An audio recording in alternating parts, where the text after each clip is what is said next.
It seems like Aaron Rodgers is building some Hall of Fame chemistry with Tyler Conklin. We give you all the deets and why he may be being slept on as a top target for the New York Jets offense. Let's roll.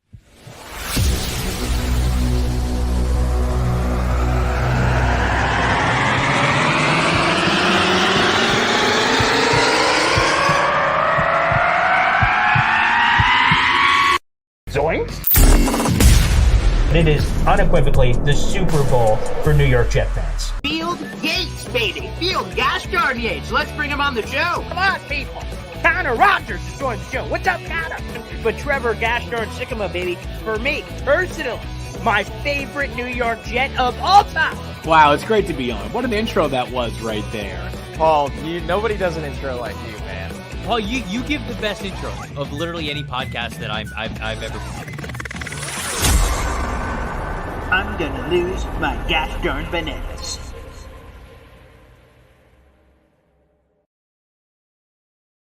Hey, what's poppin', everybody? Paul Leston Jr., a.k.a. Boy Green. I'm the New York Jets digital reporter for Heavy.com. Welcome to Boy Green Daily, a daily New York Jets video show, also available wherever you get your podcast, baby. It is a media open OTA practice for the New York Jets today, so plenty of content will be coming. Robert Saleh is set to speak in a couple of hours, plus we'll have the beat reporters and everything else, so we should have a lot of hoopla to get into throughout the week. Plus, I'll be on live later today as well with James Woody. When that will be, I've got no friggin' clue.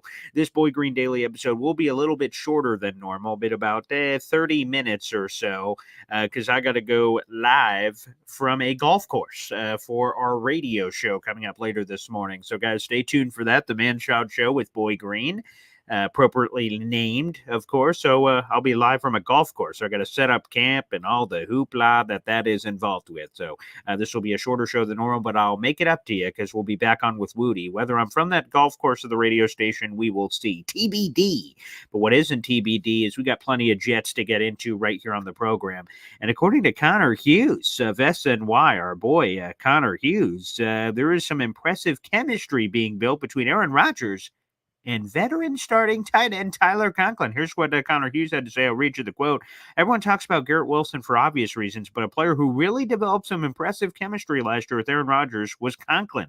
It was a bummer we didn't get a chance to see that on the field because Rodgers suffered the injury. Rodgers is now back. Conklin never left, and it looked like that chemistry is picked up right where they left off. I think Conklin could be in for a very big season here, and who knows, maybe even earn another contract here with the Jets. He was speaking with Janae Coakley.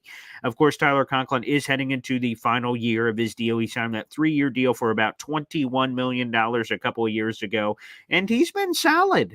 Tyler Conklin has in his 2 years with the Jets. He hasn't missed a game, so attendance participation trophy is checked. In year number one, he had 58 catches for 552 yards and 3 tutties, 9.5 yards per catch. His long being a 30-yarder. It's not like he was breaking off 50-yarders to the house. And then this past season, he tied a career high in receptions with 61. He had 621 yards receiving. That was a new career high. He averaged 10.2 yards per catch. Very nice. And then his long of 37. Now, the only weird thing was, it was a weird statistical anomaly, is he had 0 touchdowns last year. Now, some of that could be attributed to the quarterback position, obviously, and what have you. But I am kind of curious to see what new level can be achieved for Conklin, and quite frankly, all these different guys like Garrett Wilson and everybody else as well. And let's go to what Matthias just said there. So happy we took the OT, which of course he's referencing Olu Fashanu. Now Brock Bowers obviously isn't in the picture. He's a Las Vegas Raider. So all the belief is handed here to Tyler Conklin, who's in a contract year. Everything is right in front of this young man to accomplish anything and everything he wants to. He's 28 years old. He was born in 1995, a Michigan guy, and now he has a chance to be here for a few more years. I saw Will Parkinson prognosticating on the social media, which, by the way, we will have Will Parkinson on the Thursday show with Boy Green Meets Woody later this week, so stay tuned for that. That'll be up Thursday at 3 o'clock. But one of the things I saw Will Parkinson say, and a projected contract conversation is it could be like a 2-year, $20 million deal, and then you extend him. Plus, you have whatever this year is, and you can lock him in for the next couple of years. So Conklin does deserve a pay bump. We'll see if and when that happens. Will the Jets make him prove it, or could it come perhaps before the season? TBD. But Tyler Conklin is a super likable guy. I will be honest. I will share the bias. I love Conklin. I've had him on my show several times. We did a little bit of charity work when he first came to the Jets together, which was very nice. And I've had him on the show a bunch. He's a super likable guy. He's down to earth. He's into all kinds of crazy crap. If you follow him on Instagram with some of the weird archery and turkey hunting and ducking and kurducking and all this other fun jazz that's going on there. But I'm really excited personally for Tyler Conklin. And it seems like there's a budding chemistry there, which is nice, according to Connor Hughes. And then I looked at some of Aaron Rodgers' prior MVP seasons because I'm like, how often has Aaron Rodgers looked at the tight end position? Because that was kind of a conversation with the Brock Bauer stuff. It was, Aaron Rodgers isn't really a tight end guy. Well, if you look back at that 2020 MVP season, there was a nice pop year from Robert Tonyan. He had 11 tutties that year, 52 catches, 586 yards, and the 11 touchdowns. Now, most of those numbers wouldn't be career highs. As a matter of fact, none of those would be outside of the touchdowns if you compare Tonyan to Tyler Conklin. But the 11 touchdowns, I'm curious if we can again, Conklin was at 0 this past season, so 11 would be phenomenal. But could there be a realistic bump to that 5 to 7 range? Maybe that could be comfortable because you got to feed Garrett Wilson. Mike Williams is going to be in that conversation. Malachi Corley is going to get the ball a lot of different ways. So I'm not sure if we'll get quite to that high in terms of the receiving touchdowns, but nonetheless, there should be a nice surge. There should be a nice uptick there from a production standpoint. And I always talk about this. When I ever talk about tight ends, there are 3 ways that tight ends can just help a quarterback. Number 1, a security blanket. They can be the last resort. If the pocket's collapsing and your guys aren't open, you can just kind of dump it off to the tight end and make some plays, makes things happen. Number 2, they're a mismatch nightmare. If you get the right tight end, he's too big for a corner, so he could kind of out-leverage them a little bit. Some basketball. Tyler Conklin has a lot of that in his background. Or if you're facing a linebacker, you can be faster than the linebacker. So you can have a little bit of that mismatch nightmare. Plus, there's the ability to attack the seam. I really like that, especially Rodgers. It has shown no bones, if you've seen some of the OTA highlights, of attacking the middle of the defense, which is nice. And plus, of course, the red zone action, where you can get some of that, not quite 50-50 Mike Williams jump ball situations, but Conklin's got great hands, man. And I know it was a little spotty in that first year, had a couple of drops. He had some of those fumble issues early in that first year with the Jets, but, he's got like stick-em gloves, which was really nice. So I'm really fascinated to see what more we could be seeing from our guy, Tyler Conklin. So, again, budding chemistry is happening at OTAs. He had some budding chemistry last year, and then we don't know what coulda, shoulda, woulda happened, of course, because of the injury to Rodgers. So I'm kind of fascinated to see what more we could see from a boy, T-Cock. All right, let me go through some comments here. I'll open up the phone lines early. And like I said, everybody, for those just tuning in, we have 200-plus people in the room. This will be a shorter show than normal. It'll be maybe 30 minutes in total lengths because I got to run to the golf course to do a live radio show, which you guys can continue the show. There's a call-in line there if you guys would like to transition from the digital show to the radio show. If you guys have questions or comments or anything of that nature, that number is 315-671-1260. Again, 315-671-1260. If you'd like to call into my radio show, you guys can feel free to do that. Later today, I'm live 10 to 12, Monday through Friday. So you can send in some of those calls and feel free. And I might be streaming live from StreamYard on my radio show pages. So I'll keep you guys posted on that as well. Let me see here. Matthias said, I told you guys are fine with Conklin. And I agree. I think you could have gone. I think Brock Bowers would have been a fun ad, but I think you could do just fine with Conk. Shadow Realm throws this out there in terms of a projection, 750 yards, 7 tutties. That would be spectacular, quite frankly, if we could get those kind of numbers, plus considering what we could get from other people as well. Roger F. says on YouTube, A-Rod made chemistry with tight end Zach Kuntz. That is true. We saw a little bit of that last year in some of the we didn't see it. We just heard about it from some of the scout team stuff. So, yeah, it sounds like he's building chemistry with a lot of guys, which more the merrier as far as I'm concerned. NC Conklin is a tough SOB, and he really just is a straight shooter. If you see him in media availability opportunities, he is just kind of like he lays it on the line. Like after that Seattle game, he talked about, and this is a couple years ago, but the Jets were in Seattle, the Mike White era, and that was an opportunity for them to get in the playoff mix, and they lost like 24-6 or something. And he just talked about some blunt truths about some of the attitude that was happening during the game from some of the other players in the locker room. And a lot of people gave Conklin crap for that, but I kind of like that he shot it straight and told us really what was going on. Roger F. Tyler's like having an extra wide receiver instead of a tight end. Yeah, he does have that ability to kind of flex out there, which is very nice. Zebo says, well, there weren't many touchdowns go around last year in generality, which is true. So, there wasn't a lot to share. That's for damn sure. What a great season it will be, Matthias. You're damn straight, baby. Roger F. says of Rodgers, he has a lot of weapons, no excuses. True. He can't say, boy, I wish the Jets would have done a little bit more for me. I don't think it's possible for them to do any more than what they've done, quite frankly. Let's see. Donald on YouTube, nice to see you. I do believe we have all the pieces that we're missing to actually take over the AFC division and take on that Lombardi Trophy home to win the Super Bowl. I love it. Love the confidence. Matthias. So they're really talking about, I'm assuming cutting Tyler Lockett. What do you think, Paul? I did see some rumors that there's a chance they could cut him. We'll see. His contract is an albatross, but he's a talented player.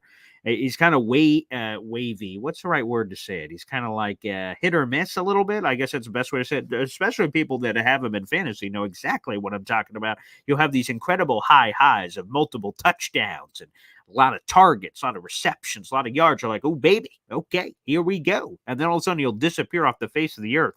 Is that Lockett? Is that the quarterbacks? He's had pretty good quarterbacks. Russell Wilson back then. Geno Smith has put up some numbers. So it's hard to blame the quarterback. So he's been a little invisible at times. But, they've had some threesomes there with Jackson Smith and Jigba, DK Metcalf, Lockett. Yeah, they've had some guys.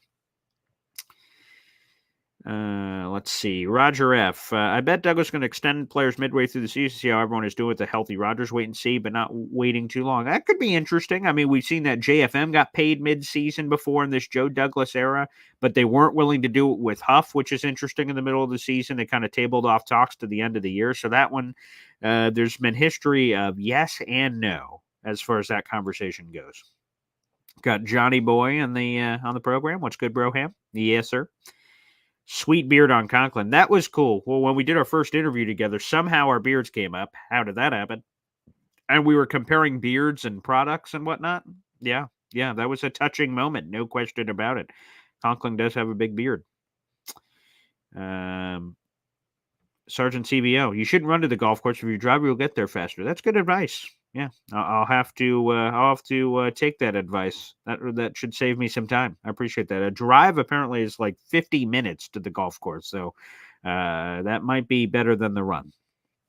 Sean Bennett throws a projection out there: 788 yards and 6 touchdowns for Conklin. That'd be nice. Alan says Conklin is an average tight end, and that's okay. However, if you expect next level production, that's not him. He doesn't have the Iowa DNA. Okay. Does not have the Iowa DNA. Yeah, we'll see. What is his ceiling? I don't think we've gotten a proper chance to see it. His first couple of years, he was buried on the depth chart in Minnesota. Then his final year, due to injuries, he finally gets his op, and then he hits free agency, and then the Jets sign him, and then we've had terrible quarterback play, obviously. So I'm not sure we've seen the true ceiling of Conklin, but I'm curious of what it is. I don't know if he's a Travis Kelce, Mark Andrews hidden in that body, but I do think there is a new ceiling to reach, I do believe. All the junkies in the room. Yep. Yeah, he's a consistent guy on third downs. That's a good point. Peter Campese catches the ball, moves the chains, do some damage in the red zone. Blocking nice. Yes. Jets Afterburners podcast. Conk and Ruck are going to break out under Rodgers. That could be. That could be for sure. Both Conk and Ruck breaking out. But I at a certain point, you're like, how many guys are going to break out? You got Garrett. Got Malachi Corley, got Mike Williams, Conk, Ruck, Brees. I mean, it's a first world problem, no question about it. But, I'm not quite sure how many guys are going to break out because some guys will be left out of the party. There's no doubt about it. All right, before we open up the phone lines, I see Matthias here. Paul, your article on Lazard, can you expound upon that? Yeah, I did just drop an article on Alan Lazard, but I know we did a full show on him the other day, so I didn't want to, blow another Boy Green Daily on it, but maybe we can expound upon it. But yeah, there is a chance that the Jets could straight up move on from Alan Lazard. I used a couple of different points of reference, and I can share a little bit here, and then we can, like I said, open up the phone lines. But basically, a couple years ago, the Houston Texans and Cleveland Browns agreed to a Brock Osweiler trade. And if you don't remember it, I don't blame you. But long story short, that trade featured the Texans grabbing Brock Osweiler and attaching a grenade to his body and sending him to Cleveland. In addition to that, Texans gave up a lot of picks, so Cleveland would eat the contract. It was a salary dump. The Texans had to give up a second rounder and a fourth rounder and a sixth rounder or something, and then they got back a fourth rounder, but the cap savings. And Cleveland was like, sweet, we got a pick. And then Schefter reported that, Cleveland didn't give a flying hoot about Osweiler. They just wanted to cut his ass or trade him. They just wanted the draft pick. So the Jets wouldn't necessarily have to go to those links according to the Bleacher Report, suggestion. But they said it could be kind of a swap that people talked about with Zach Wilson, where you could say, hey, Jets send a 2025 fifth for a 2025 sixth, and they get rid of Lazard. People said the Jets would have had to do that for Zach Wilson. Ultimately, they didn't have to. They did improve, actually, their draft position. Plus, they split the money, so that ended up working out quite well for the New York Jets, all things considered. So we could probably get into it in more detail. But the real reason the Jets would want to do that, and I wrote about it in the article, you guys can check it out on the Heavy on Jets site. It'll be on Facebook in an hour or so, is only if Lazard has a terrible attitude or the room. So let me explain. Number one, if he's got a terrible attitude, there's a lot of deflecting of blame at the end of the year. He was asked straight up questions. Hey, Lazard, you've really struggled this year. What is it? He's like, it's a team game. A lot of things go into it for individuals to succeed. And I kind of took offense to it. Like, come on, man, take some accountability here for Pete's sake. You're doing a lot of team thing. And I get it. The quarterback play sucks, but you can't just blame the quarterback play for your drops, your penalties and things of that nature. Sure. Not having Aaron Rodgers from a production standpoint, obviously that's quite different. But what are we talking about here?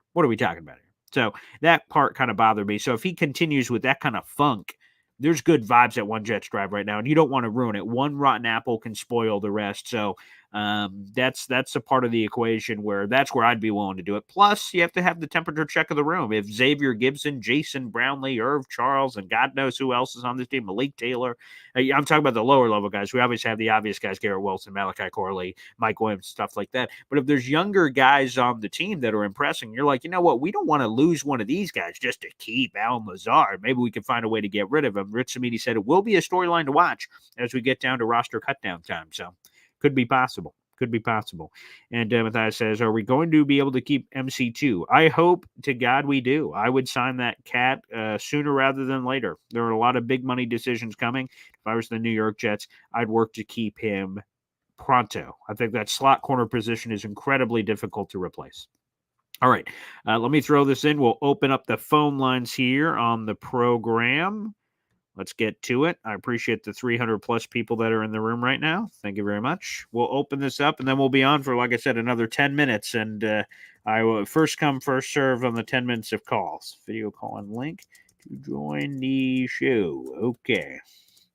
That is now dropped in the YouTube comment section and now is the pinned comment. Again, I will take as many calls as physically possible over the next 10 minutes before I drive to the golf course.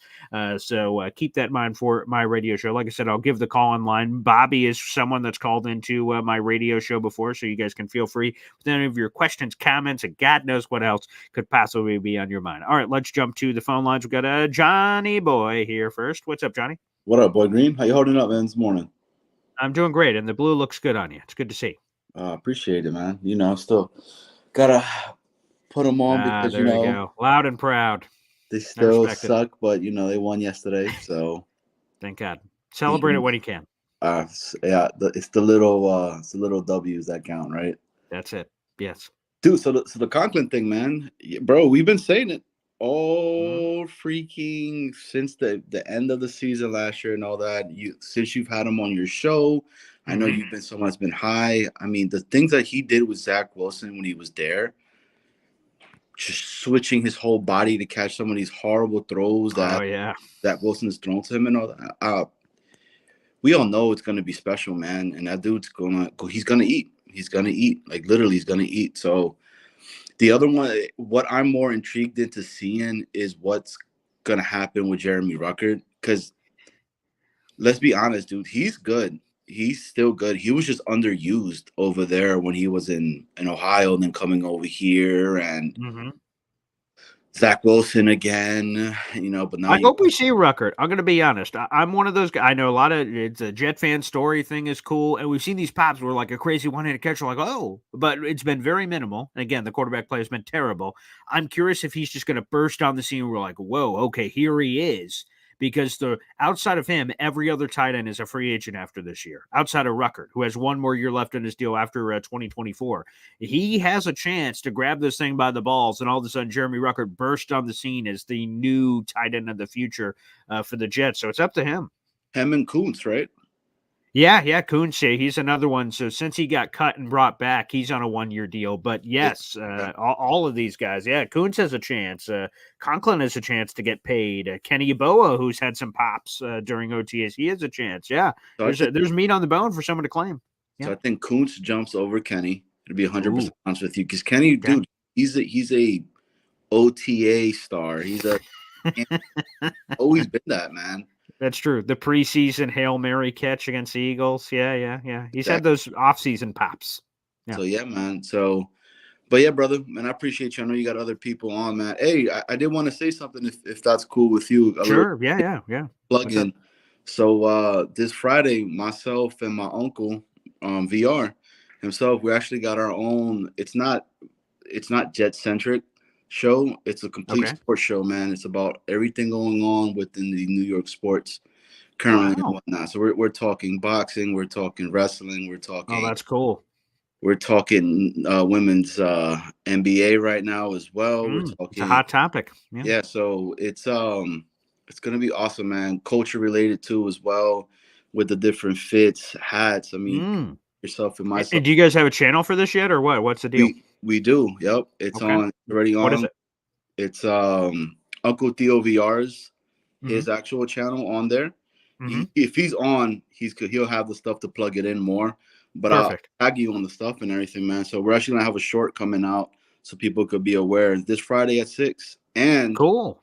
One more thing, and then myself and Snowball actually are having a show as well, which is gonna start in August. But dude, it's about cooking, bro. Like, bro, you guys grow up so fast. I'm seeing you guys go onto your own channels. I'm just the dad at the basketball game going, yeah, there they are. So that's beautiful. All right. Hey, man, any water I can pour on these plants for them to grow, phenomenal. Let's go. Let's you guys blow it up, baby. So we're gonna be making some soup, and hopefully to have you there, guest one of these days, so you could try it out. Anytime. I'm looking forward to it. Let's we'll work on those deets. Your people, my people, Johnny. Let's do it. Appreciate you, brother. Thank you, man. Beautiful. Yeah, thanks, Johnny, for joining us on the show. All right, let's go next year. All right, Easy Edward on the program. What's up, Easy? How you doing, Paulie? Excellent, pal. What's up? Yeah, loud and clear. I came into the show a little bit late. I think you were talking about tight ends this morning, right? Yes, that's right. I like who we have. I think we're set with Ruckert and Conklin and Yeboah. I think they're great. They're perfect. None of them are superstars, but none of them suck. So yeah, that's a good way to put it. Yeah, very blunt. Yes. I think Kenny should get a little bit more playing time, because even though he hasn't really cracked the starting lineup or anything, anytime they've put him in, he's caught the ball. Every single time. I've never seen Yeboah drop one. Yeah, no. Yeah, he's a good dude. And he's a special teamer, so he's good. I like him. Sure. All right, let's see if Kenny Yeboah gets some more PT. Yeah. Like I was mentioning it yesterday, my only concern with the entire team right now is safety. Yeah. Now, if the guy is healthy, we're good. But that's the only place we need to tweak a little bit of depth. I think we're pretty good right now. Good place to be. And on the offensive line, I think we should rehire Connor McGovern because he's a steady center. He knows how to read defenses. He knows how to make the calls. I mean, obviously the kid is going to be great. Mm-hmm. But even if he was just a center coach, that's worth whatever $1 million they give him for the season. I agree. Yeah, I hope, quite frankly, I hope they do it. I hope they bring a little bit more of that to the table, EZ. I really do. Connor McGovern's guy, whether he's on the team or coaching, whichever way, I'd really appreciate. EZ, thanks, brother. Take care, buddy. All right, you too. All right, I'm sorry, guys. Just trying to fly through and get as many of you as possible here, driving to the golf course here shortly. Let's go to, also, Tio just dropped this in. Friday, 6 p.m. Whoa. God bless. Okay, Friday, 6 p.m., 411 on New York Sports. That's a channel coming up on Friday. You guys check it out. All right, next call. Bobby Midnight, you are on the program. Hi, Bobby. Bless you, Paul. Bless you. Yes, thank you. Thank you. I appreciate what time is your radio station start? 10 to 12. So as soon as this is over in a few minutes, I'm jumping in the car, driving to the golf course like an hour-ish away, and then we'll be on at 10.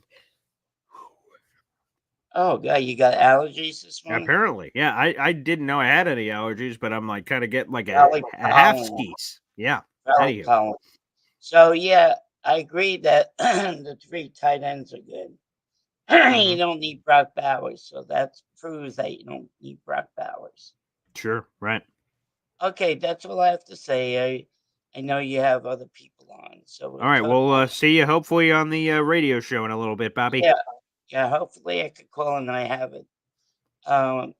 Physical therapy this morning, so. Okay, well, if you can, Bobby, we appreciate it. If you can, I understand, but you're the man, Bobby. We love you. Okay, you too. Bye now. Yep, thank you. And again, that radio station, I'll give it one more plug, and then we'll get our final caller in here. It is 315-671-1260. You'll call in. One of my interns or a producer will screen you, and then they'll try to get you on the show, and then they'll let me know who the hell is on. Again, for the radio show. All right, last caller, B-Mac, which will be the shortest call in history, but let's bring him on and start a new streak here. What's up, B-Mac? Hey, Pablo Green, don't want to take up your time. Gonna keep it 6 minutes. That's okay. Because you gotta run. But first of all, I got 2 questions. Yes. Now back in 2010, right, when you last made the playoffs, that's when. Thank you for bringing that up. Yeah. No. Yeah, that's the last time that we won the Super Bowl with. That's Rodgers. true. Yeah, we should have met you. We should have met you in the. We should have met you in the Super Bowl. Yeah. It should have been Jets Packers. No? Yeah, well, that's what I want to bring up. If y'all would have faced us back in 2010 in that Super Bowl, would y'all would have beat us? Oh wait, that would have been technically the year would have been 2011. That was the year, right? Yeah, that's right. Would we have? Come on. B-Mac, let's be honest. You know what would have happened, boy. We wouldn't have that Steelers team limping in there. Come on. You know what would have happened. At the end of the day, don't you gotta win and what? I just would have called y'all up the same way he did Pittsburgh. Like, come on. Do you remember? Hey, do you remember the Jets and Packers played that year? Do you remember that game? Yeah. That game was like 9-0 or something like that. That's right. It was 9-0. Yeah. And for the first time in history, I saw the rule that I had known, because I am such a nut about the rules of NFL. When there was a simultaneous catch, it goes to the offense twice during that game. A Jets receiver caught it, and a Packer defender jumped on top of it, and they both were holding the ball, and the ref went interception. I'm like, what? I'm like, if it's the same, it goes to the offense. You know, like in a WWE match, there's a count out. The lean goes to the champion. Yeah. So twice in that 9-0 game, the Packers got away with it. So after that game, I'm like, I hope we see these bastards in the Super Bowl, and we were this close. This close to exacting our revenge for that 9-0 game. It's just weird that the last time y'all made the playoffs was last time Rodgers was in the Super Bowl. So, and now he's a Jet. So, hey, maybe there's some synergy here for a potential Super Bowl. We'll see in NOLA. Yeah, hopefully it all comes true. But real quick, I got another question. Go ahead. I'm like a stats nerd, you know what I mean? Okay. And, I'm really into stats. And I just got a question for y'all. And you probably might not know. I mean, might not have an answer. Okay. But if not, that's okay. But as far as passing, what does LNG mean? What? LNG. As far as passing, like in the passing category. Like there's yards per attempt, and then right next to it is LNG. Oh, that's long. That's like your long. Like, what's the furthest? It's not technically furthest throw, because like technically, like Mark Sanchez could have a 5-yard dump off, but if that guy goes 90 yards to the house, his long will be 90 yards. So it's the longest throw that you completed. Oh, and what do the? Oh, David is saying I'm saying it incorrectly. David says it's the longest catch. Longest catch. I believe we're saying the same thing, but I believe that it is, if it's whatever happens, your longest. If you throw a bomb and someone catches it 40 yards and falls to the ground, it's a 40-yarder. If you throw it 40 yards and they catch it and roll to the rest of the house, you get all the yards after catch too. So it should be the long. Yeah, it is the same thing. Okay. Yeah, we're on the same page. Yeah. It's so long. See, I did know. I can't believe you said, I got a question for you. I don't know if you even know it. You probably won't, but here it is. Wow. Have some faith, B-Mac. Have some faith. Like the Jets winning the Super Bowl. All right, B-Mac. We'll have to see you next time, okay? Thank you. Thanks. All right, thanks. We'll have you back on in the future. Again, I am driving to the golf course. I'm going to be doing my radio show live. I do a radio show, for those who don't know, Monday through Friday, 10 to 12. It is the Man-Child Show with Boy Green. They have their own social media, so you can check it out. I think that is all tagged in my Twitter bio, but if it's not, just look for the Man-Child Show Boy Green. We got a Facebook, we got a Twitter, we got an Instagram. You guys can be fans of that show too. I'm live 2 hours every day, Monday through Friday, on the radio show. Hopefully a lot of you guys will call on. Again, that number, save it in your phones, baby, is 315-671-1260. Feel free to call into the show, and you can listen to the show at thescore1260.com, or just download the Score 1260 app for free. We'll see you then. Thanks, everybody, for tuning in for Boy Green Daily. Like the video, hit subscribe. We'll see you next time. God bless.